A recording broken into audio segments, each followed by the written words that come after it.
የኢትዮጵያ ፕላስቲክ ኢንዱስትሪ በህልውና ስጋት ውስጥ መውደቁ ተገለጠም። ለ3 አስርት ዓመታት የኢትዮጵያ ኢንዱስትሪ እድገት ዋልታ ሆኖ የቆየውና በመቶ ሺዎች የሚቆጠሩ ዜጎችን የስራ ዕድል የፈጠረው የፕላስቲክ ማምረቻ ዘርፍ በአዲሱ የአካባቢ ጥበቃ ሕግ አፈጻጸምና በኢኮኖሚያዊ ቀውስ ምክንያት በአሁኑ ወቅት የህልውና ስጋት ተጋርጦበታል ተብሏል። የኢትዮጵያ ፕላስቲክና የጎማ አምራቾች ማህበር ለካፒታል እንደገለጸው የደረቅ ቆሻሻ አያያዝና አወጋገድ አዋጅ ቁጥር 1383/2017 ተፈጻሚ መሆን ከጀመረበት ከጥር 4 ቀን 2018 ዓ.ም ጀምሮ 58.8 ቢሊዮን ብር የተመዘገበ ካፒታል ያላቸው ፋብሪካዎች እየተዘጉ ይገኛሉ ብሏል።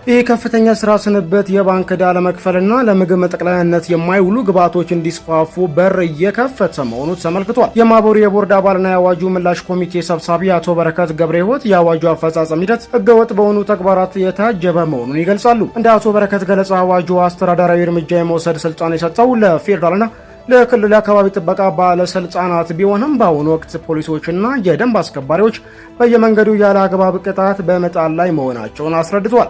ይህ ግልጽነት የጎደለውና ተገቢውን የህግ ሂደት ያልተከተለ አፈጻጸም ቸርቻሪዎችንና አምራቾችን ላላስፈላጊ እንግልት ለዘፈቀድ ቅጣትም አጋልጧል ብለዋል። በተጨማሪም አምራቾች የላስቲክ ከረጢቶች ለማስቀረት የተሰጠው የ6 ወራት የሽግግር ጊዜም ከኢንዱስትሪው ተጨባጭ ሁኔታ ጋር የማይጣጣምና ከእውነታው የራቀ መሆኑን ይሞግታሉ። አንድ ቤት ለመቀየር እንኳን 1 ዓመት በሚፈጅበት ሁኔታ በሚሊዮን የሚቆጠር ሰዎችን ህይወት የሚደግፍ ዘርፍ በ6 ወራት ውስጥ እንዲቀየር መጠየቅ የማይታሰብ መሆኑን አቶ በረከት ለካፒታል አስረድተዋል።